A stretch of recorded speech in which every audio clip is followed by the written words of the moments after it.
All right, and we're back. Or we're trying to get back.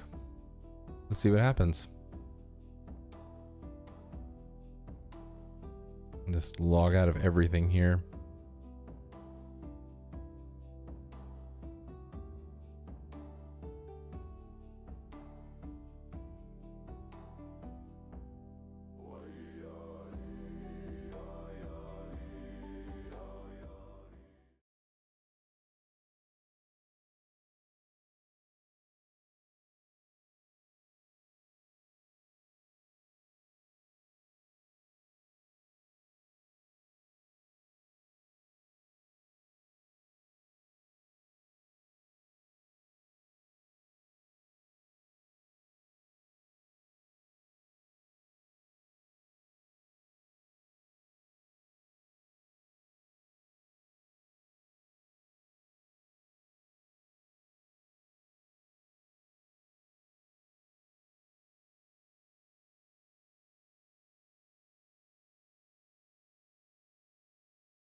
Yeah, seriously, guys, I'm starting to wonder about this.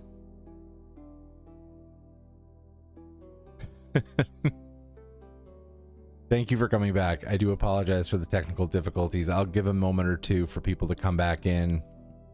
I apologize. Sometimes the stream just completely cuts out for absolutely no reason whatsoever.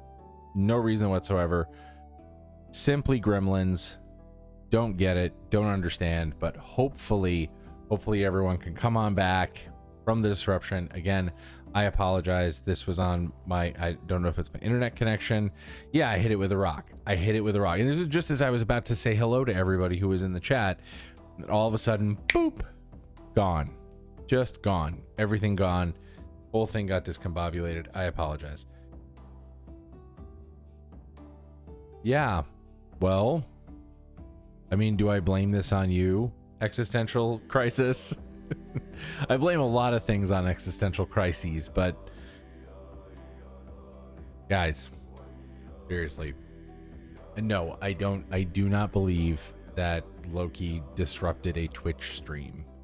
Especially when some of you might actually be saying, "Hey, can I get a hail for Loki in here?" Yeah. Don't know why that would happen. All right. So as I was saying, education, then we're going to do this together, and then we're getting into a Q&A. Okay. So first off, education.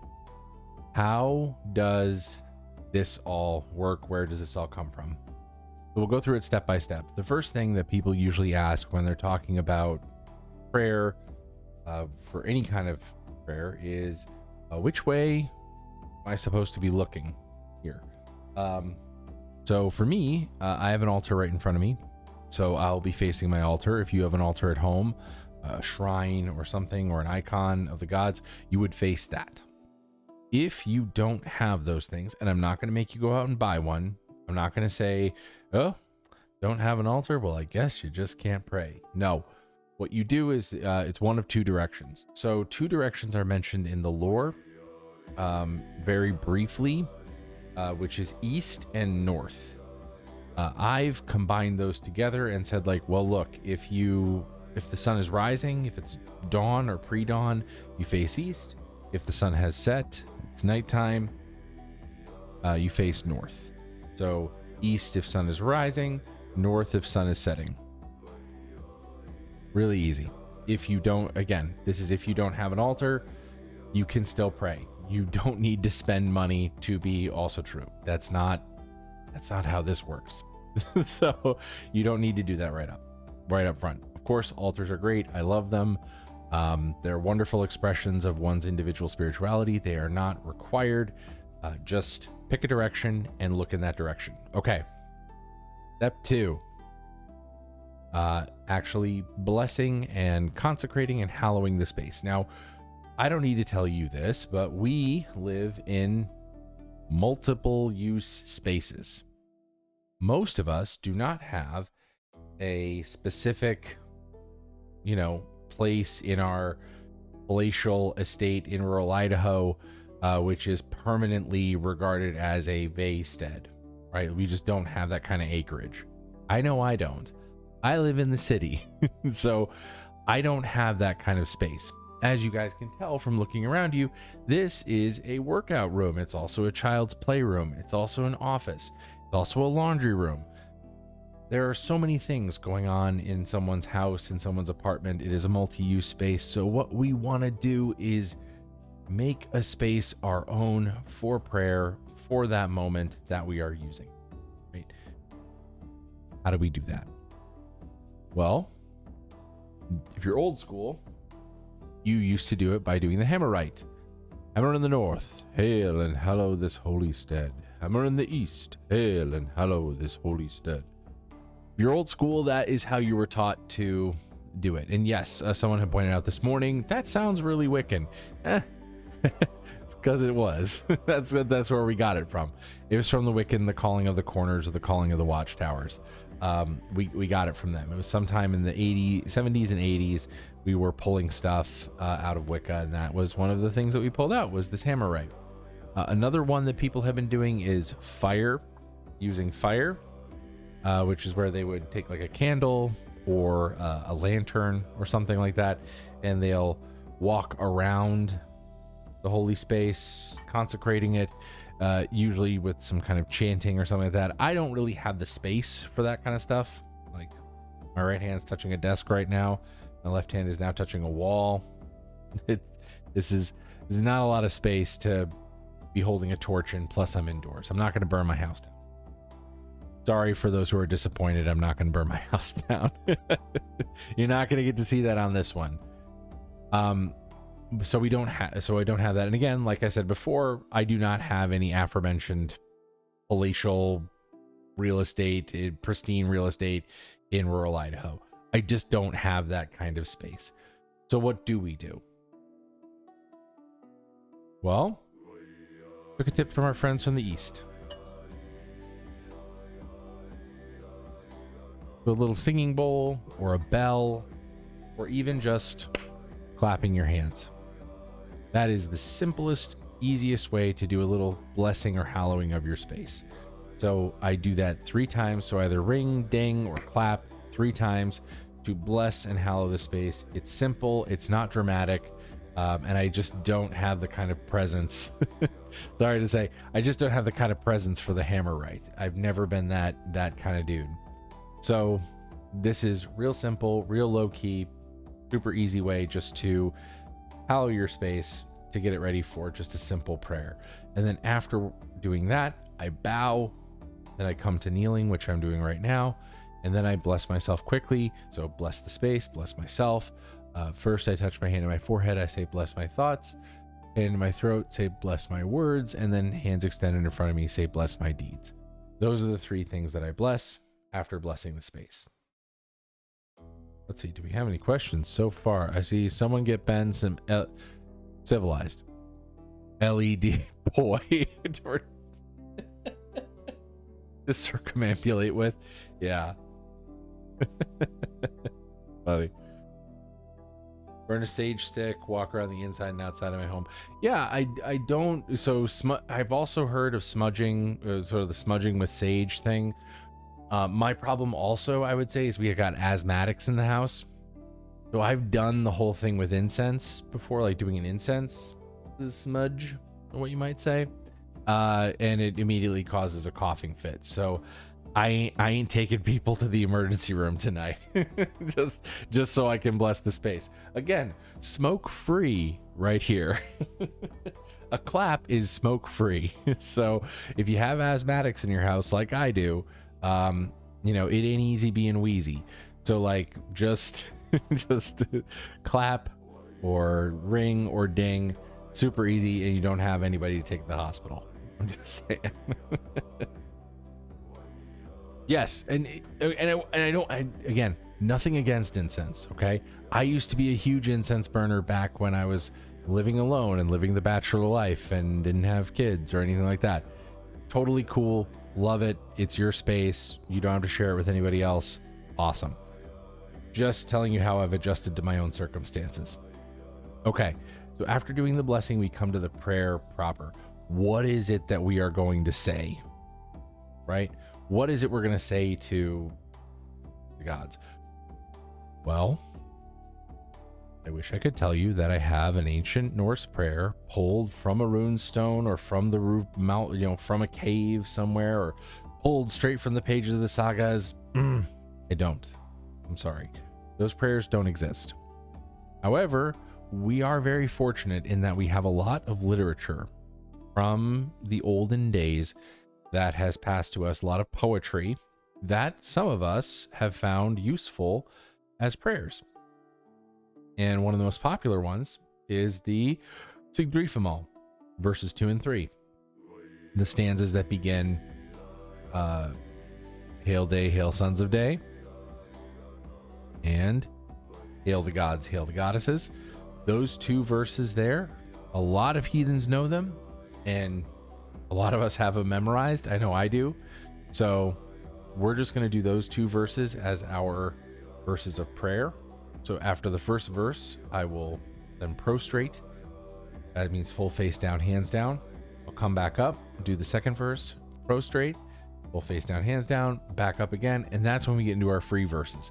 And as we know, now is the time of night when we do our request. So if anybody has requests for prayers to gods and goddesses, please do. I do want to caveat though, Yagodi here does not know every single obscure god and goddess that has ever been named somewhere in a poem. Okay, I just don't. If you test me, I will fail. Just saying, if you test me, I will fail. So if you do have Freya, Freyr, Frigg, Odin, the ones that most people know, I probably know that, and I could probably come up with a verse.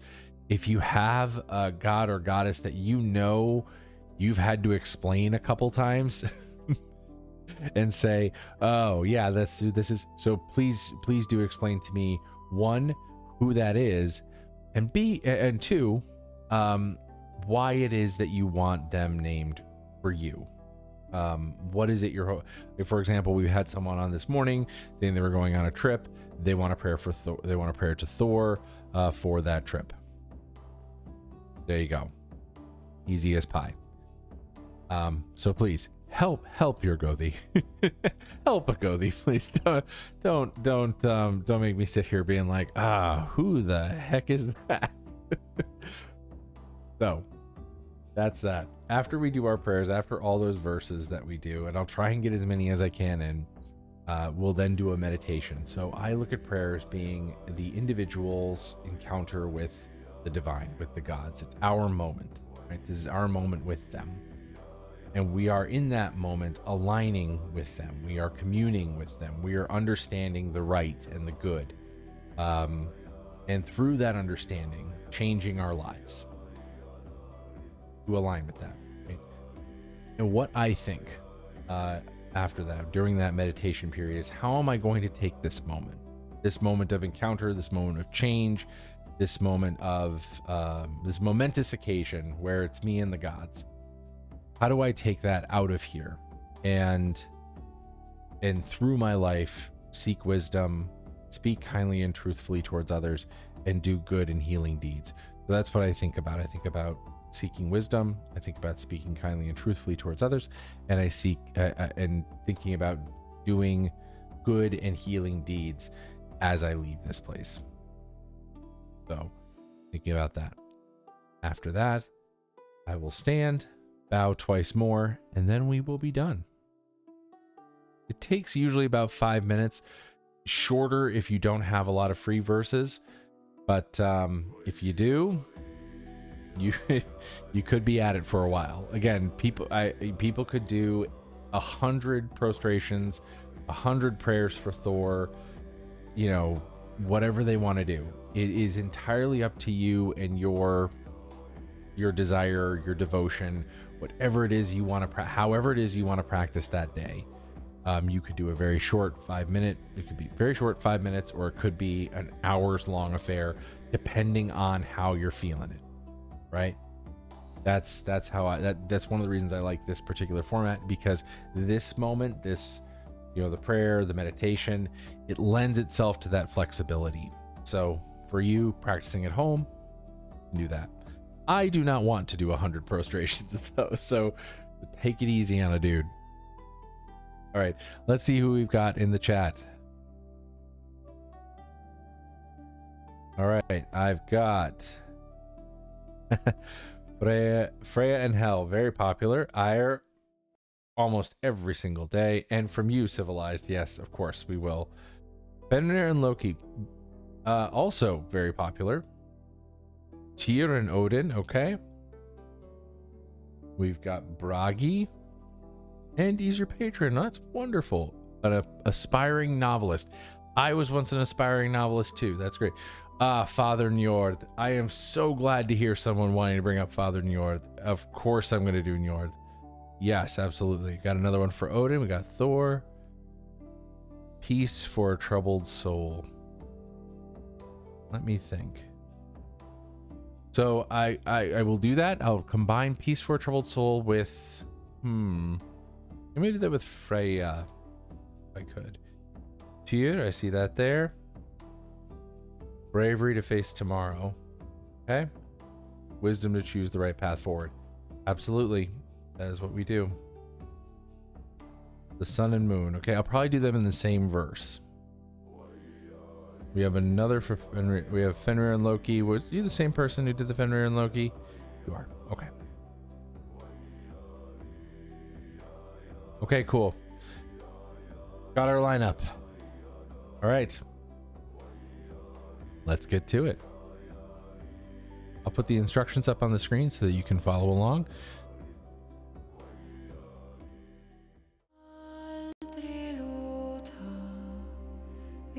Let's get going.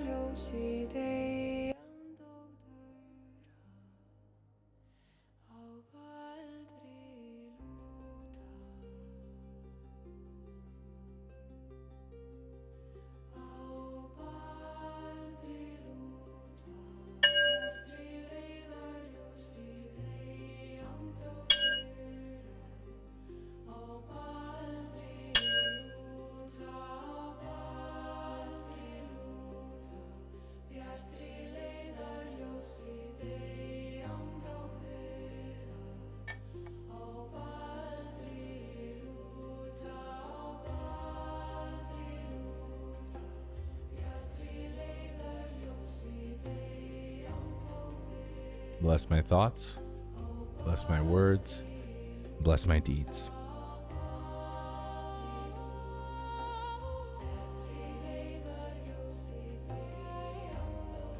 Hail day, hail sons of day, hail night and her daughter. Look upon us with kind eyes, as we who are patient find peace.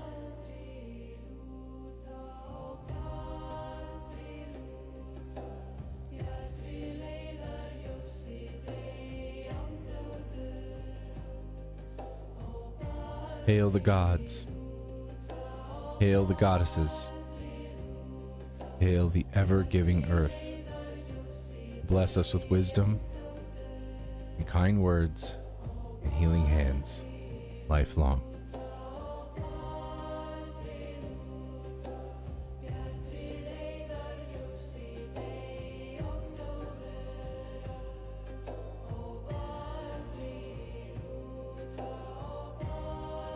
Hail Freya, hail Our Lady of Joy, hail to she who brings peace of mind.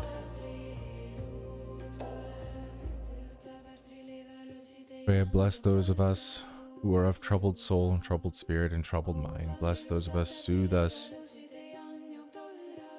in the balm of your grace. Apply to our souls, our minds.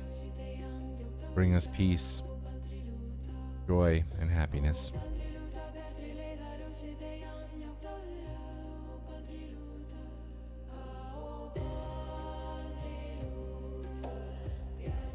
Hail Hell,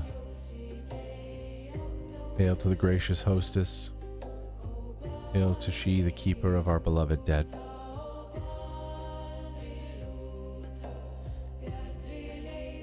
Hail, may our beloved dead stay in your gracious company, safe, protected, cared for, until the day where we rejoin them in your bountiful halls.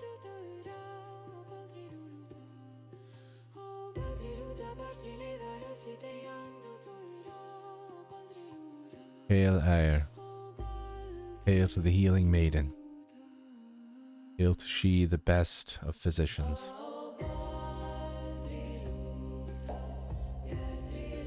Aer, bless and heal our loved ones, ourselves, those of us who are sick. Bring us comfort, bring us healing, and bring our loved ones back to us, whole, happy, and healthy again.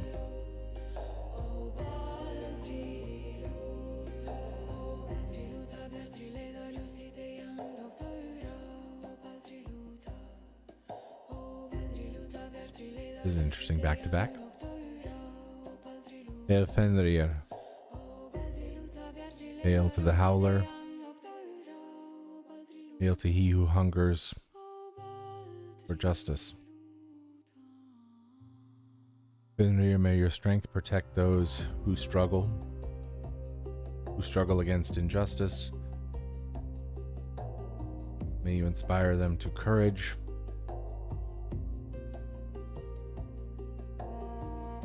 and to overcoming.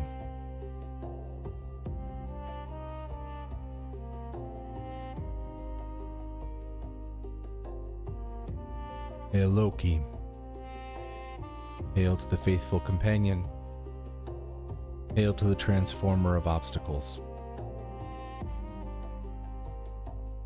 Loki, may you stand by those who have the courage to be themselves, to pursue the journey, become who they are meant to be. Stand by them, protect them, transform their obstacles into the path that they are meant to tread, to the person that they are supposed to become.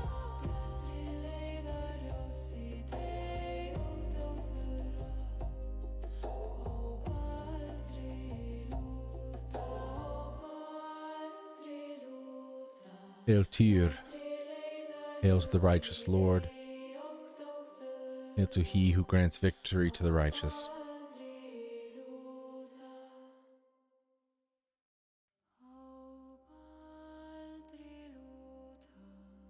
Tyr, may your judgment fall upon us, the righteous. May we see true justice done, and may we have the courage, as you did, and as you do, carry it out and do what must be done in the name of righteousness and in the name of what is good.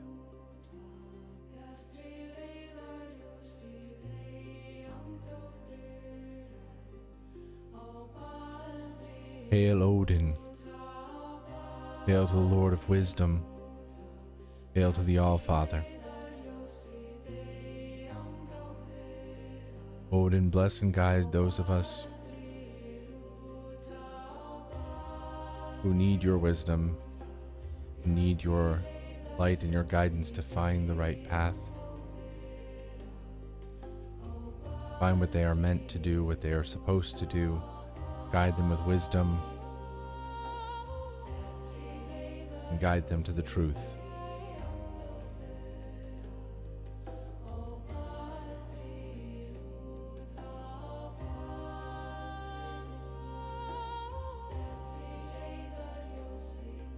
Hail Bragi, hail to the great poet, hail to the storyteller. Bragi, may your inspiration inspire those of us who need it, who need to tell the tale, who need to tell tales, who need to inspire those with stories. Inspire us with courage, the power and the skill to tell the truth.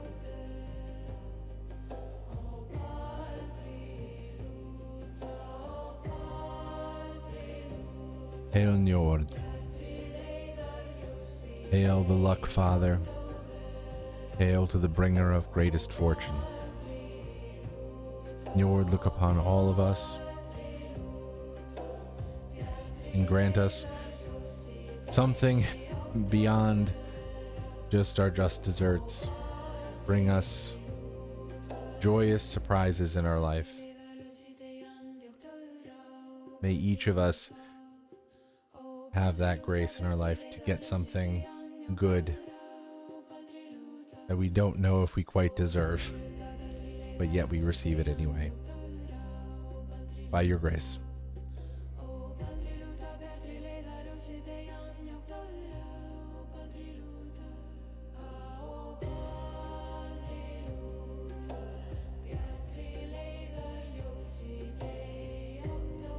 Hail Thor. Hail to the son of Odin and of earth. Hail to our sustainer and our protector. Thor.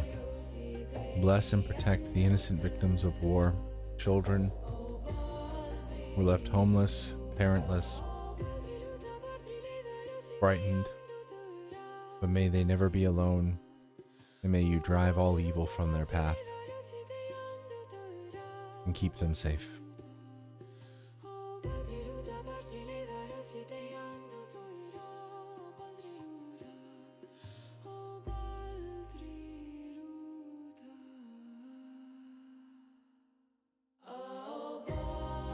Hail to Sol, hail to Moni, hail to the sun and to the moon. May your brightness and your cycles shine light upon all of us, guide us, and bring us prosperity and peace.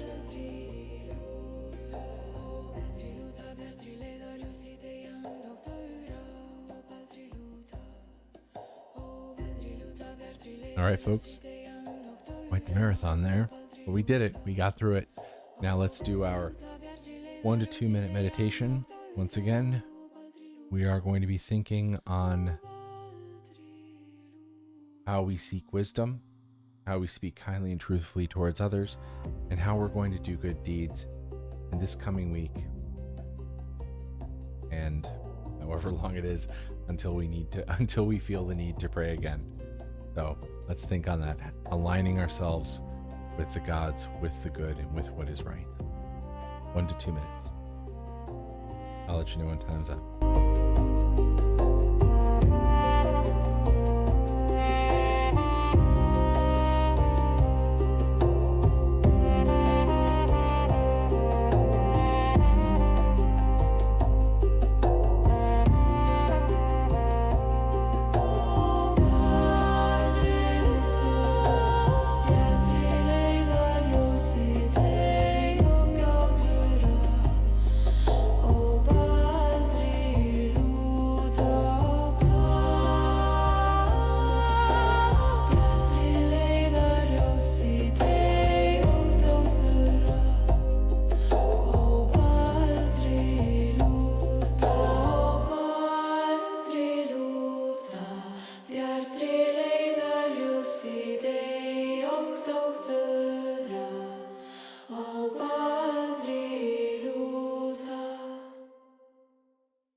All right.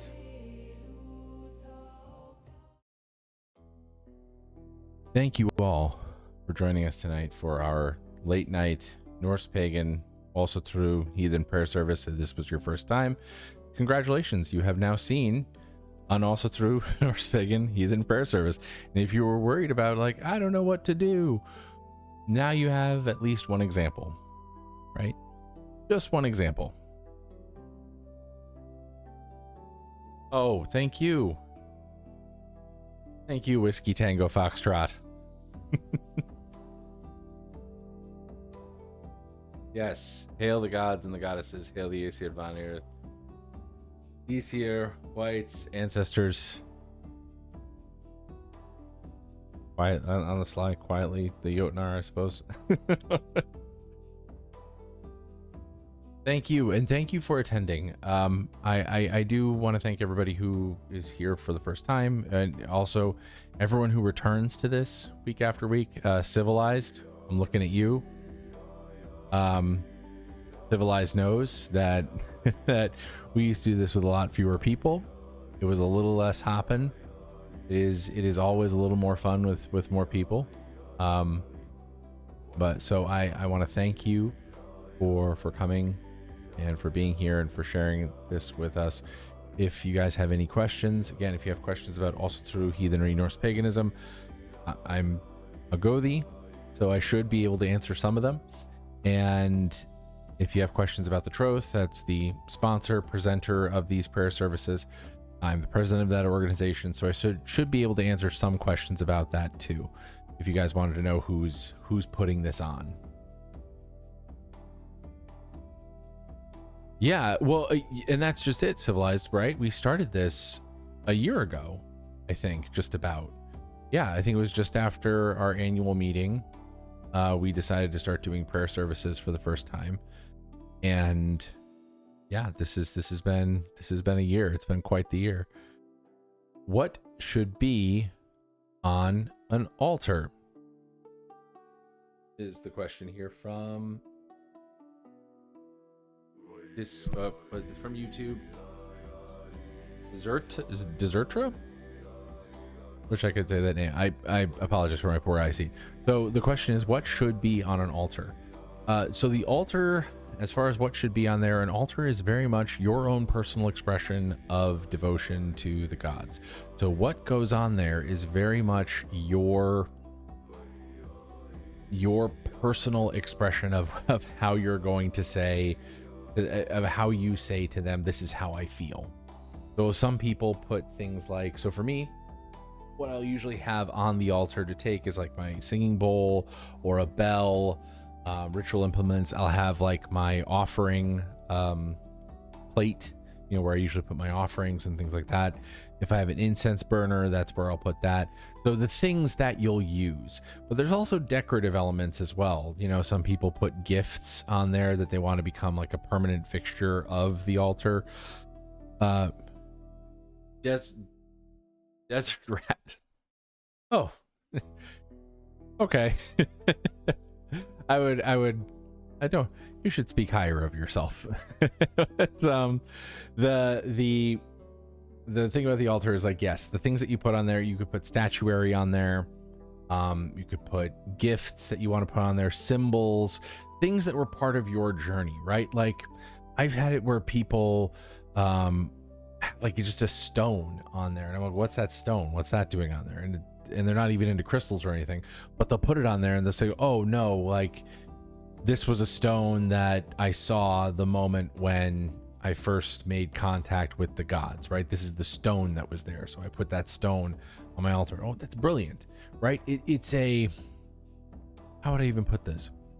It's sometimes a culmination of your journey through Norse paganism. It's an expression of your entire relationship. Well, not your entire relationship, but they're little expressions of your relationship with the gods, the places you've been along the way, the things you've seen, the things that left an impression on you. So as far as what should be on an altar, it is your journey, and it is basically a living record of that journey, of that relationship that you've had with the gods. It is as it needs to be. That is what needs to be on there. But the things that I would say I would keep nearby an altar is the plate to make offerings, or whatever it is you're going to make offerings on. Bell, candle, whatever it is that you're using for blessing and hallowing your space, and yeah, maybe a cup of some kind, so you could do poured offerings, like liquid offerings, things like that.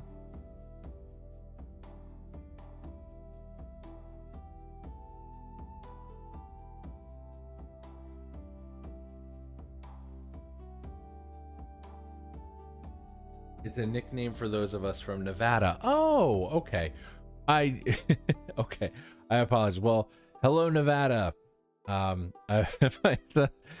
wants to be called a rat? That sounds terrible.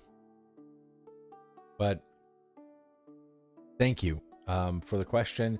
And yes, an altar is as I would say, a record, basically a record of your relationship with the gods, like almost like a scrapbook in a way, a holy scrapbook.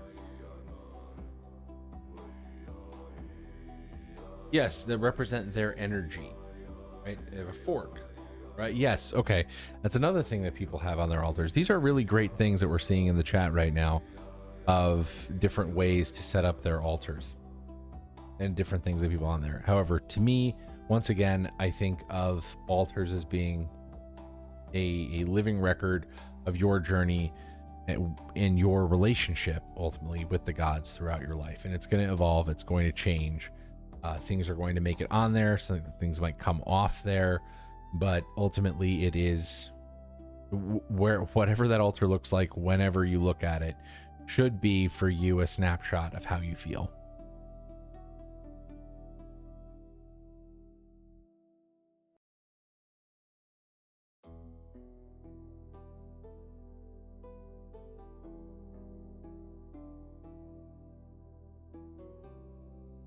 Oh, just found us on YouTube yesterday. Craved, current, inclusive heathen content. Well,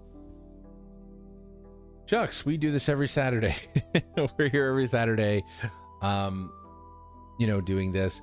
We don't really do this for content purposes. The purpose of this wasn't really to create content. It was really just to create exactly what we're doing right now, which is these kinds of interactions, because we just felt that, the organization overall felt that heathens overall throughout the world were underserved in this capacity of what we'd say is like living religion, right?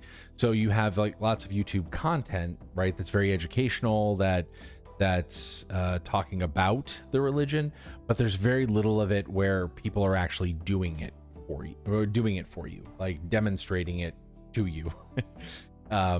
It's very frustrating, especially as a newcomer, and newcomers out here chime in. It's very frustrating as a newcomer to come into a religion and, to be told, oh yeah, you don't have to do this, you don't have to do that, you don't have to do this, you don't have to do that. And you just kind of go, okay, well, what do I do exactly? What am I supposed to do? Somebody tell me what I'm supposed to do. And so we had noted that there was very little of people actually doing the religion for others, and we thought our Gothar would be good people to do that, because we passed a program and everything. So yes, it is frustrating. Oh, you found on TikTok. Well, it's good for something after all. Good for more than doom scrolling.